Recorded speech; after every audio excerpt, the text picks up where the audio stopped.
चलिए। राधे राधे और जय गुरु जी, क्या हाल चाल, कैसे हैं आप लोग? मस्त, व्यस्त और स्वस्थ। रोग, मृत्यु और मेहमान कब आ जाए पता नहीं चलता है, और कब जाएगा ये भी नहीं पता चलता। ऐसा है ना या नहीं है? एक अच्छा भला स्वस्थ आदमी भी पता नहीं चलता कब बीमार हो जाता है, और उस हद तक पहुंच जाता है कि चीजें बहुत खराब हो गई। हमारी लाइफ के अंदर जो शरीर है, शरीर जो है वो कभी भी वाहक कर सकता है रोग। रोग को वाहक कब करता है? वो जब हमारी प्रतिरक्षक क्षमता कम हो जाती है, या कुछ हमारे ग्रह अनुकूल नहीं होते हैं, ग्रहों की वजह से हमको प्रॉब्लम आती है, या कई बार ऐसा रहता है कि नेगेटिव एनर्जीज का भी इफेक्ट होता है उन चीजों को लेकर, है ना। और अगर इस चीजों में व्यक्ति बीमार है और उसको शीघ्र इलाज नहीं मिले, ट्रीटमेंट नहीं मिले, तो इस कारण की वजह से उसकी मृत्यु तक भी हो जाती है। मृत्यु तुल्य कष्ट भी होता है। ऐसा होता है ना या नहीं होता है? एक बीमारी की वजह से इंसान उस लेवल तक पहुंचता है, नहीं पहुंचता? पहुंचता है ना, प्रॉब्लम क्रिएट होती है ना। तो ऐसे ही अनेक प्रकार के रोग होते हैं हमारे शरीर के अंदर, जो डिफरेंट डिफरेंट चीजों को हमारे लिए प्रॉब्लम करते हैं, हमारे साथ प्रॉब्लम करते हैं। कहते हैं कि एक इंसान अगर बीमार होता है तो उसके साथ घर के चार बंदे और बीमार होते हैं। ये फैक्ट है ना।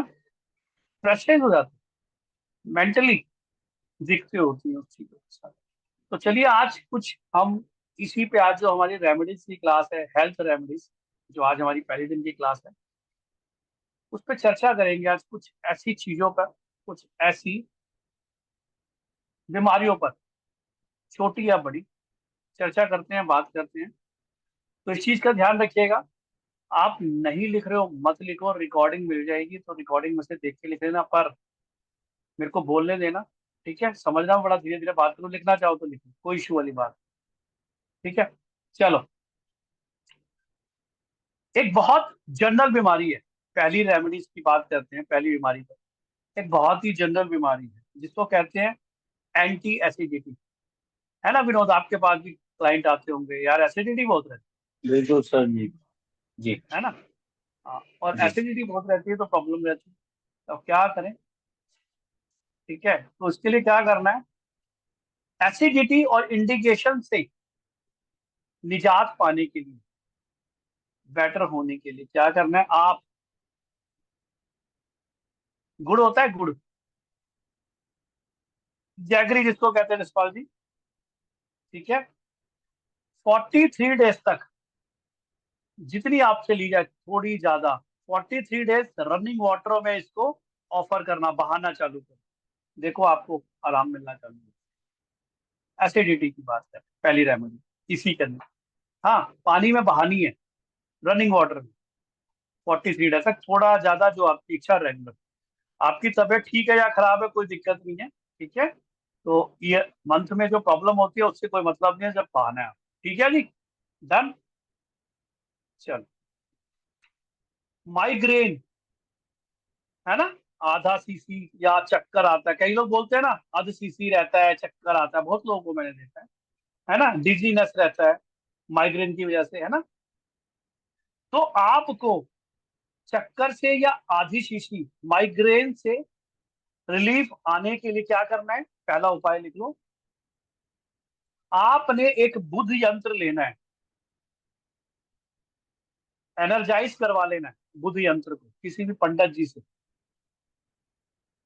एनर्जाइज कराकर। ठीक है, इसको आपने रख देना है अपने नॉर्थ ईस्ट में, और उसी दिन, बुधवार के बुधवार, गाय को हरा चारा खिलाना चालू कर देना। आप देखेंगे इससे भी आपको रिलीफ मिलना स्टार्ट हो जाएगा।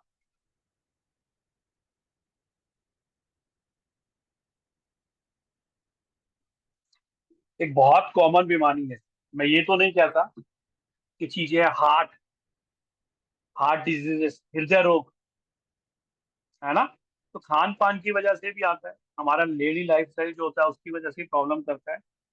तो आपने क्या करना है, पहला उपाय लिखो फॉर हार्ट डिजीज। अगर हो गई है उसको ये सपोर्ट करने के लिए कि आपको थोड़ा सा सपोर्ट करना स्टार्ट। तांबे के दो छोटे छोटे कटोरियां लेंगे, तांबे की, copper vessels, two small copper vessels, take two small copper vessels. एक में, एक के अंदर आपने शुद्ध शहद भरना है, और दूसरे में आपने देसी घी भरना है, गाय का।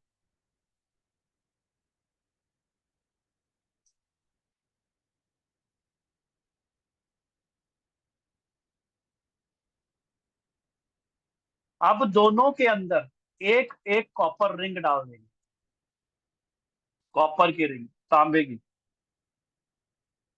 नॉर्मल छल्ला आता है, 10 20 50 रुपए का छल्ला, दो छल्ले डाल देने हैं इसके अंदर, ठीक है। और जब सूर्य निकलने वाला हो, उस टाइम आपने ये सूर्य के निकलने से थोड़ा सा पहले रख देना है, जिससे सूर्य की किरणें इस पे पड़े।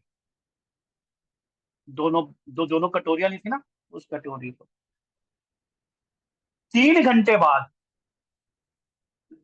ऑलमोस्ट 3 आवर्स, आपने क्या करना है, जो घी वाली अंगूठी थी उसमें से अंगूठी निकालकर, जो घी वाली थी उसमें से अंगूठी निकालकर सूर्य देव के सामने समक्ष खड़े होकर उनकी तरफ देखकर अपनी दाई उंगली में पहन ली,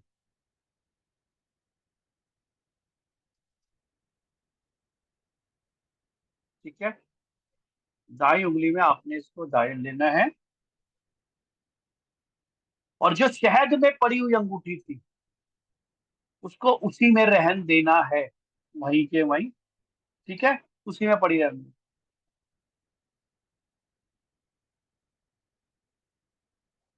और बाद में आप चाहो इसको उठा के अंदर घर में रख लो, और रोज सुबह थोड़ा सा शहद इसमें से आपने सेवन करना है, यानी कि यूज करना है, खा लेना है हल्का सा जीभ पे, रेगुलर थोड़ा थोड़ा, ये 1/4 चम्मच या जितना आपकी इच्छा, थोड़ा थोड़ा इसको चाटना है। और जब तक करना है कि अगर आपको लग रहा है कि हाथ के लिए प्रॉब्लम बोली है, तो आपको अच्छा लगने लग गया, सपोर्ट कर रहा है, आपको ठीक लग रहा है, जब तक इसका सेवन करें।